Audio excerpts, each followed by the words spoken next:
सभी का चैनल पे हार्दिक स्वागत है। आरपी से स्कूल व्याख्याता की क्लास अपनी चल रही थी। तो आज का हमारा टॉपिक है अजमेर के चौहान। तो हमारे फर्स्ट ग्रेड के सिलेबस में स्पेशली अजमेर के चौहान दे रखे हैं। तो वैसे माने तो हमें इसको अजय राज से शुरू करना चाहिए, क्योंकि अजय राज के द्वारा स्थापना की गई थी अजमेर में चौहान वंश की। पहले थोड़ा बेसिक पढ़ लेते हैं इसका। चौहान वंश जो था ये गुर्जर प्रतिहारों के सामंत थे, यानी चौहान के शासक थे, ये गुर्जर प्रतिहारों के सामंत थे। और गुहक प्रथम उस समय था, यानी जो स्वतंत्र हुआ था पहली बार, यानी प्रतिहारों से इन्होंने स्वतंत्र सत्ता अपनी स्थापित की थी गुहक प्रथम ने। तो ये था अपने नागभट्ट द्वितीय का सामंत है। नागभट्ट द्वितीय जो गुर्जर प्रतिहार का शासक था, उसका सामंत था ये गुहक प्रथम। तो पहले ये गुर्जर प्रतिहारों के सामंत हुआ करते थे। और इनका आदि पुरुष, यानी इसकी स्थापना करने वाला, वो था वासुदेव। तो वासुदेव द्वारा 551 ईस्वी में सांबर में चौहान वंश की नींव डाली गई थी। तो इनका आदि पुरुष कौन माना गया है? वासुदेव माना गया है। स्वतंत्र शासक इनका गुहक है। इन्होंने ही गुर्जर प्रतिहारों से अपनी स्वतंत्र स्थापित की थी। और इनका मूल स्थान माना गया है स्पादलक्स, जिसे वर्तमान में सांबर बोलते हैं। और स्पादलक्स का अर्थ हो गया 1.25 लाख गाँव का समूह है। चौहानों की आरंभिक राजधानी हो गई छत्रपुर। और जैनक द्वारा इनके लिए एक शब्द प्रयोग किया गया था, चायमान। चायमान बोला गया था इनको, चौहानों को। तो इनका अर्थ हो गया चायमान, यानी चाप, हरि, मान और नय, इनसे मिलके बना ये। तो चाप का अर्थ हो गया जो धनुष विद्या या धनुर्विद्या में निपुण हो। और हरि भागवत धर्म को मानने वाले। मान का अर्थ जो अतिथियों का मान करते हो। और नय का अर्थ जो नीति के पालक हो। तो ये सारे मिलके शब्द बनते हैं चाहे मान। तो ये किसके द्वारा प्रयोग किया गया था? जानक के द्वारा। इसके बाद देखते हैं सांबर, यानी सांबर में शुरुआत की गई थी वासुदेव द्वारा। शाकंभरी के चौहान जो थे 551 में। तो यहाँ से सारी शाखाएं इनकी अलग अलग स्थानों पे बंटी हुई थी। तो मूल शाखा इनकी वासुदेव द्वारा स्थापित थी सांबर में। तो इसकी देख लो आप पहले अजमेर में अजय राज द्वारा। तो इसका सन हो गया अपने 1105 में, यानी 1105 में अजमेर में स्थापना की थी चौहान वंश की अजयराज ने। और रणथंभौर आप सभी को पता है गोविंदराज द्वारा। ये पुत्र थे पृथ्वीराज तृतीय के, इनके पुत्र थे। इनके द्वारा रणथंभौर में शाखा शुरू की गई थी, यानी एक अधीन शाखा मान लो आप दिल्ली सल्तनत के। तो ये शाखा इन्होंने शुरुआत की थी। तो रणथंभौर की स्थापना हुई थी 1194 में। 1194 ईस्वी में रणथंभौर शाखा की स्थापना हुई थी। और बूंदी में थे देव सिंह द्वारा स्थापना की गई थी 1241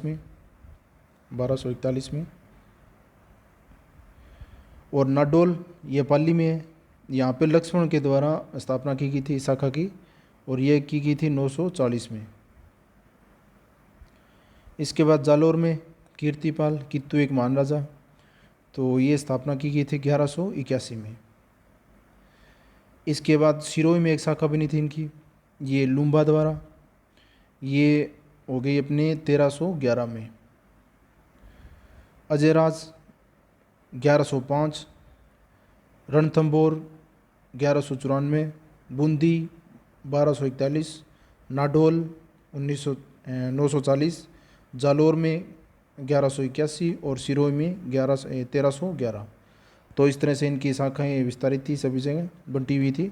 और मूल शाखा इनकी होगी वासुदेव द्वारा स्थापित सांबर में 551 में। अब देखते हैं अजमेर के चौहानों में इनकी उत्पत्ति के संबंध में कौन कौन से तथ्य थे, किन्होंने सिद्धांत दिए थे। तो उत्पत्ति के संबंध में अग्निवंशीय है। तो पहला सिद्धांत दिया था अग्निवंशीय, यानी अग्निकुंड से इनका ये उत्पन्न हुए थे। जो गुरु वशिष्ठ द्वारा अब्बू पर्वत पे जो यज्ञ किया गया था, उसमें से ये निकले थे 4 जातियाँ। तो उनमें से ये चौहान भी निकले थे। तो पृथ्वीराज रासो के अनुसार ये वर्णन मिलता है इनका, जो चंद्र प्रदाय द्वारा लिखित थी। और इनके समर्थक हो गए मून और नैणसी और सूर्यमल मिश्रण। तो ये अग्निवंशीय सिद्धांत हो गया। इनको सूर्यवंशी बताया पृथ्वीराज विजय ने, जो जानक द्वारा जो पृथ्वीराज विजय के राइटर हैं। तो पृथ्वीराज विजय ग्रंथ में लिखा गया था इनको सूर्यवंशी। और हमीर महाकाव्य, आमिर रासो, सुरजन चरित्र, बेदला शिलालेख और जी एच ओझा द्वारा इनको सूर्यवंशी बताया गया है। इसके बाद देखते हैं चंद्रवंशी। चंद्रवंशी इनको बताया गया हांसी शिलालेख में, और अचलेश्वर मंदिर शिलालेख में इनको चंद्रवंशी बताया गया है। और ब्राह्मण बताया गया इनको दशरथ शर्मा, गोपीनाथ शर्मा और कयाम खां रासो द्वारा। और वत्स गोत्रीय ब्राह्मण ये बताया गया बिजोलिया शिलालेख में। तो इस तरह से इनकी उत्पत्ति के संबंध में तथ्य हैं ये। तो इनकी वंशावली के संबंध में मैं बता देता हूँ आपको थोड़ा सा। पहले वासुदेव आ गया अपने, पहले आ गया वासुदेव। वासुदेव 551 में इन्होंने स्थापना की थी सांबर में, यह भी आपने पढ़ा था। और इसके बारे में प्रारंभिक राजधानी होगी अहिछत्रपुर। और कुलदेवी होगी, कुलदेवी का मंदिर था शाकंभरी माता का मंदिर, इसका निर्माण भी वासुदेव द्वारा किया गया था। जो शाकंभरी माता का मंदिर था शाकंभरी, तो इसका निर्माण भी वासुदेव द्वारा किया गया था। और इनके बारे में और तो तथ्य कुछ खास नहीं है, यही राजधानी वगैरह होगी। और इसके बाद शासक बने थे सामंत देव। कौन बने थे? सामंत देव। और सामंत देव के बाद बने थे दुर्लभ राज। सामंत देव के बाद बने थे दुर्लभ राज। दुर्लभ राज, तो दुर्लभ राज के बारे में इम्पोर्टेंट फैक्ट हो गया, इसके समय कुछ युद्ध हुए थे, बाकी तो और रानियों ने एक जोर किया था। और इसके बाद बना था शासक है गुहक प्रथम। और गुहक प्रथम के बारे में मैंने पहले पढ़ा था। तो ये था अपने पहला शासक जिसने अपनी स्वतंत्र सत्ता स्थापित की थी। यानी पहले गुर्जर प्रतिहार थे, गुर्जर प्रतिहारों के सामंत थे। तो गुहक प्रथम ने इनसे स्वतंत्र होकर अपनी स्वतंत्र शासक के रूप में इन्होंने अपनी स्थापना की थी, शासन की। तो ये नागबड़प्प द्वितीय के समय थे, शासक थे, इनके सामंत थे। और इन्होंने हर्षनाथ मंदिर जो रेवासा सीकर में है ना, हर्षनाथ मंदिर की इन्होंने स्थापना की थी। और गुहक प्रथम के बाद आया था चंदन राज। कौन आया था? चंदन राज। चंदन राज द्वारा क्या किया गया था, तो इसके विषय में एक महत्वपूर्ण बात है। जो इनकी पत्नी थी रुद्राणी, रुद्राणी नाम था इनका। तो रुद्राणी ने पुष्कर में दीपदान किया था। पुष्कर में क्या किया था? दीपदान। तो ये क्वेश्चन बनता है कभी कभी। और बाकी तो चंद्रराज के बारे में यही फैक्ट मिलता है। और इसके बाद बना था वागपति राज। और उसके बाद के शासक, और जो वागपति राज था, वागपति राज उसका पुत्र था लक्ष्मण। ये लक्ष्मण वही है जिसने अपनी शाखा शुरू की थी कहाँ पे? नाडोल पाली में। तो ये वागपति राज का पुत्र था। तो इसने चौहान वंश की नींव डाली पाली में, नाडोल वाली शाखा। उसके बाद दुर्लभ राज फर्स्ट आया, उसके बाद पृथ्वीराज फर्स्ट आया। और पृथ्वीराज फर्स्ट का पुत्र था, एक मिनट इसको क्लियर कर देता हूँ मैं।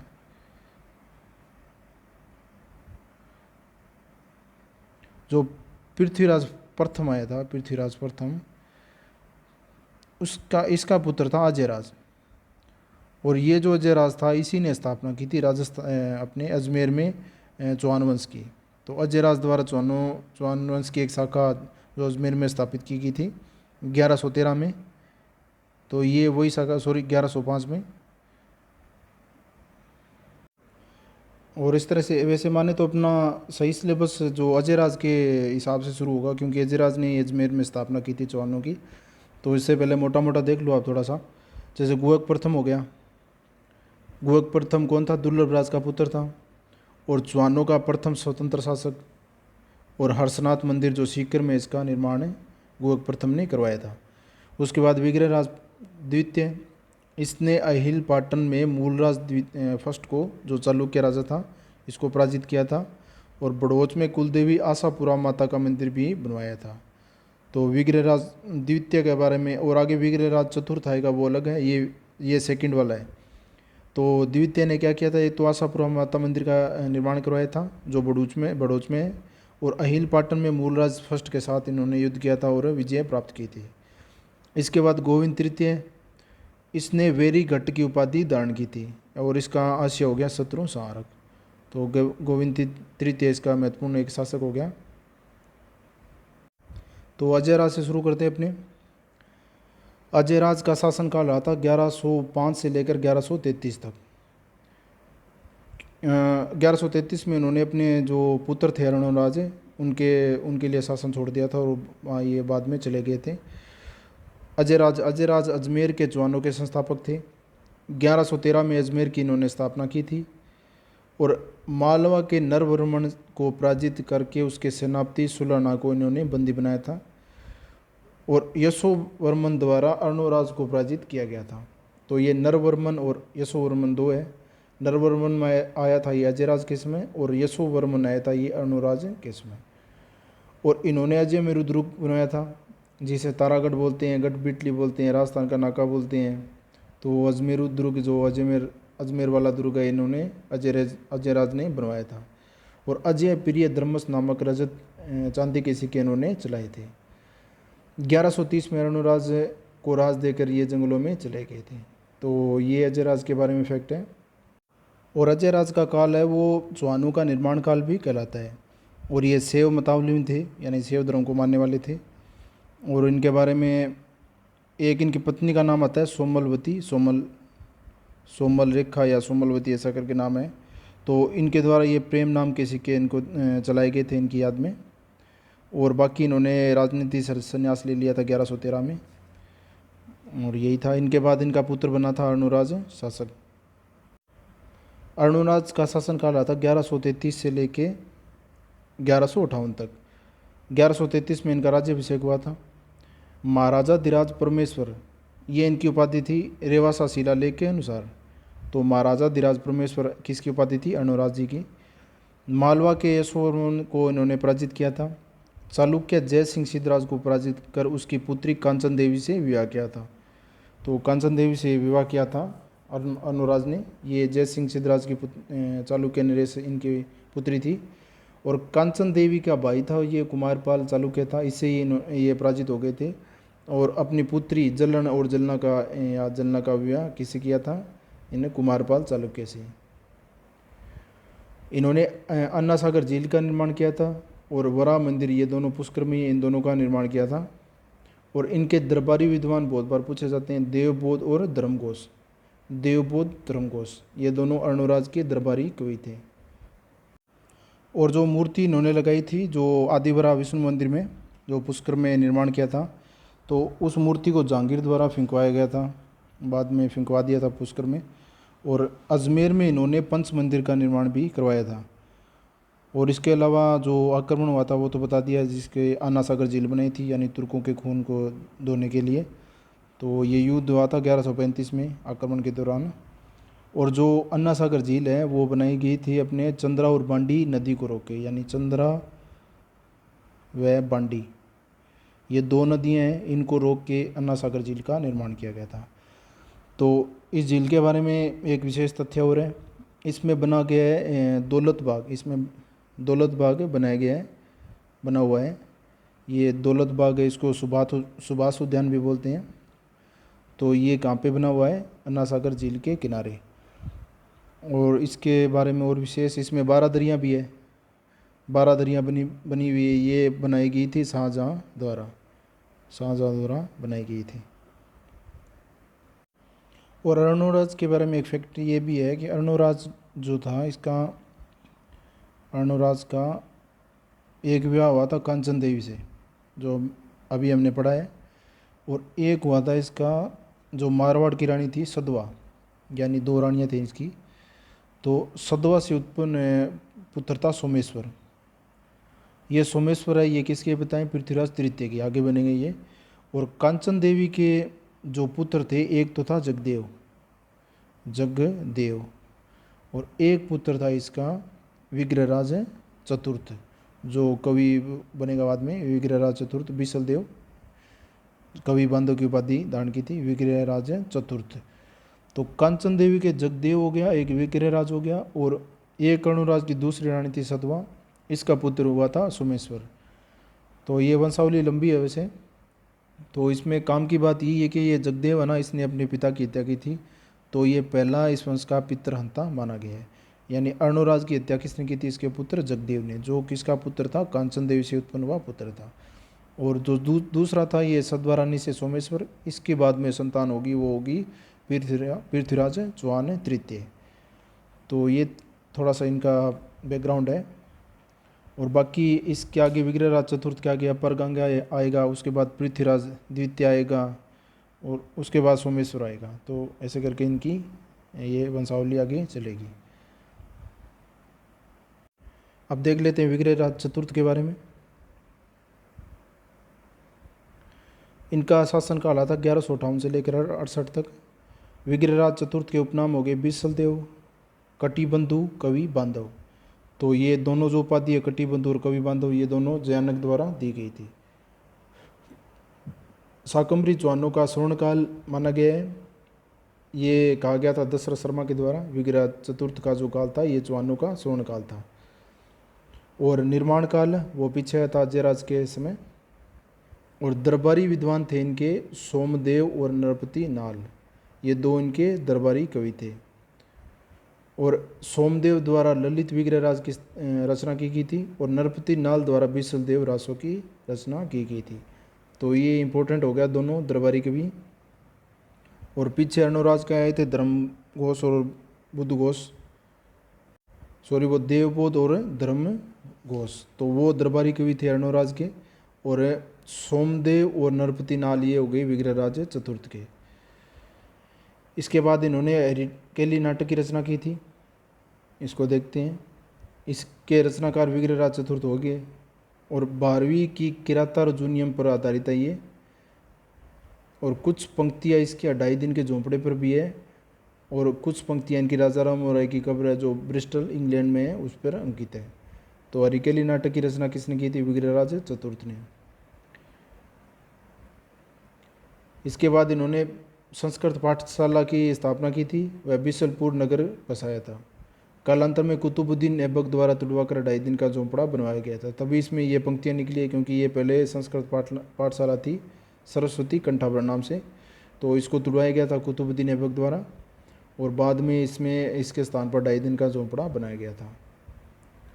इसके बाद तोमर जो अनंगपाल तोमर थे, इसका आक्रमण हुआ था इसके समय और दिल्ली को इन्होंने बचाया था। और गजनी के खुसरो शाह को भी इन्होंने हराया था। और विग्रहराज हिंदू शासकों में एक व्यक्ति था जो कालिदास व बहुभूति की ओर कर सकता था। तो ये किलोन की कोटेशन है एक विग्रहराज चतुर्थ के बारे में, यानी एक बहुत बढ़िया अच्छा दर्जे का कवि था। और आगे देखते हैं पृथ्वीराज तृतीय। पृथ्वीराज तृतीय के बारे में देखते हैं। माता का नाम था इनका कर्पूरी देवी जो पुत्री थी अनंगपाल की, अनंगपाल तोमर जो दिल्ली के शासक थे। और इनके पिता का नाम था सोमेश्वर, इनकी उपाधि थी प्रताप लंकेश्वर। तो ये अर्णोराज के पुत्र थे। और कौन है ये जो सोमेश्वर थे। इसके बाद देखते हैं अपने मुख्यमंत्री और संरक्षक कैमास कदमवास। और इनके सेनाध्यक्ष थे भुवनमल। और इनकी उपाधियाँ थी दल पुंगल यानी विश्व विजेता, राय पिथौरा युद्ध में पीठ न दिखाने वाला, अंतिम हिंदू सम्राट, अंतिम महान हिंदू और वंश सूर्य। ये इनकी उपाधियाँ थी पृथ्वीराज तृतीय की। पृथ्वीराज तृतीय के अभियान कौन कौन से थे?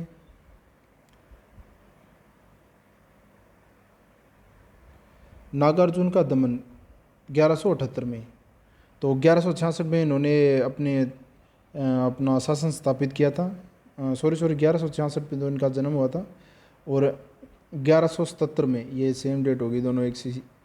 तो 77 में तो इन्होंने अपना शासन शुरू किया था। और दूसरे वर्ष में यानी 78 में इन्होंने पहला अभियान किया था नागार्जुन के खिलाफ, जो उनका चचेरा भाई था और ये अपार गंगे का पुत्र था। तो इनका दमन किया था। और गुड़गांव का एक युद्ध हुआ था इन दोनों के बीच में, नागार्जुन और पृथ्वीराज तृतीय के मध्य।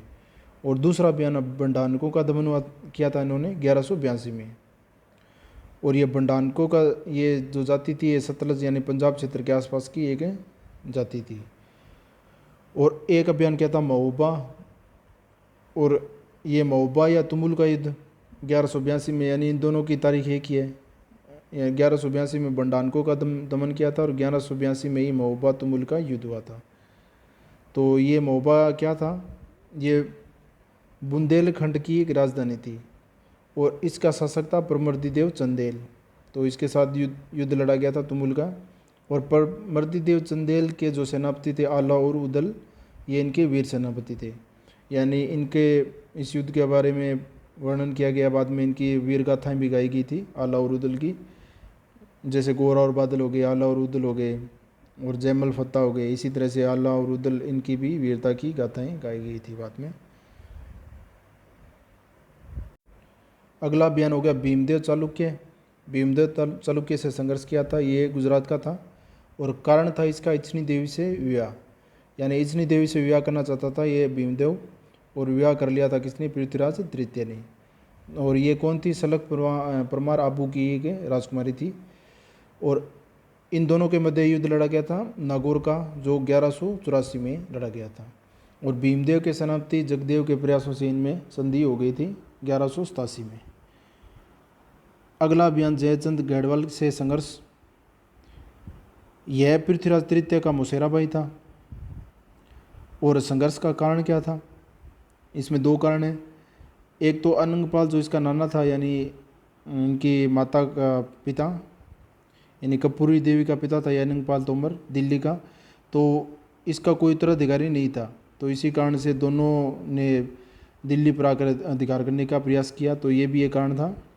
यानी जयचंद गढ़वाल ने, ये इसका मौसेरा भाई था, और एक पृथ्वीराज चौहान ने, इन दोनों ने आके इन पे अधिकार करने की कोशिश की थी दिल्ली पे। तो इनमें संघर्ष का एक कारण ये भी था। और दूसरे नंबर पे सभी जानते हैं संयोगिता का विवाह, यानी संयोगिता से इन्होंने विवाह किया था। तो इस स्टोरी के बारे में सभी जानते हैं। संयोगिता का स्वयंवर किया गया था, बाद में द्वारपाल के रूप में एक मूर्ति लगाई गई थी इनकी पृथ्वीराज तृतीय की। बाद में संयोगिता ने उसी मूर्ति में वरमाला डाली। तो ऐसे करके इनका स्टोरी है। तो एक संयोगिता का विवाह, ये भी इनका एक कारण था संघर्ष का। इसके बाद देखते हैं मोहम्मद गोरी से युद्ध। दो लड़े गए थे, एक तराइन का प्रथम युद्ध 1191 में और तराइन का द्वितीय युद्ध 1192 में। ये 92 है, 1192 में, और ये 91 में। तो ये दो युद्ध हुए थे। तो पहला युद्ध पृथ्वीराज के सेनापति इसमें थे गोविंद देव और खांडेराव, दो सेनापति थे पृथ्वीराज के, और इसमें पृथ्वीराज की विजय हुई। तो तराइन का प्रथम युद्ध। और तराइन का द्वितीय युद्ध, इसमें क्या हुआ था? गोरी द्वारा भेजे गए दो दूत भेजे थे उन्होंने, कीवाम उल मुल्क और रुकनुद्दीन हमजा। तो ये इनका षड्यंत्र था। तो दो दूत भेजे थे और बाद में अचानक ही हमला कर दिया था उन्होंने। पहले संधि का प्रस्ताव भेजा था और बाद में हमला कर दिया था। तो इसी कारण गोरी का यहाँ पे विजय हो गई थी और अपने पृथ्वीराज तृतीय की हार हुई थी। तराइन द्वितीय युद्ध के बाद पृथ्वीराज के बारे में तथ्य है कुछ। पहला तथ्य, शब्द भेदी बाण द्वारा गोरी की हत्या कर दी गई थी। तो ये तथ्य हो गया पृथ्वीराज रासो का, यानी इसको बंदी बना के ले गए थे पृथ्वीराज तृतीय को। बाद में इन्होंने शब्द भेदी बाण चलाया, ऐसे करके स्टोरी है। तो ये पृथ्वीराज रासो में वर्णित है। दूसरा तथ्य, गोरी द्वारा कैद किया गया था और अंत में हत्या कर दी गई थी। ये अमीर महाकाव्य में नैनचंद सूरी द्वारा लिखित है जो, तो इसमें ये वर्णन है। और युद्ध से भागते हुए पकड़ा गया वह मार दिया गया। यह फरिश्ता व मिनहाल उल सिराज में, तो सिरसा के पास ये घटना हुई थी इसी फरिश्ता के अनुसार। तो यहाँ पे इनको पकड़ लिया गया था और मार दिया गया था। गोरी पृथ्वीराज को गजनी ले गया था, वह इनकी मृत्यु हुई थी। ये अबुल फजल द्वारा लिखा गया है। और पांचवा तथ्य, गोरी व पृथ्वीराज ने मिलकर शासन किया। तो इस तथ्य का प्रमाण दिया इन्होंने मोहम्मद बिन साम अंकित सिक्के, एक तरफ है पृथ्वीराज का नाम है और दूसरी तरफ मोहम्मद बिन साम का नाम अंकित है। तो इस तरह से सिक्के इन्होंने प्रस्तुत किए, जो इन्होंने बताया कि गोरी और पृथ्वीराज ने मिलकर शासन किया था। तो ये सिद्धांत दिया था अपने गोपीनाथ शर्मा ने। तो ये थी आज की क्लास है। वीडियो देखने के लिए बहुत बहुत धन्यवाद। आगे नेक्स्ट टॉपिक करेंगे।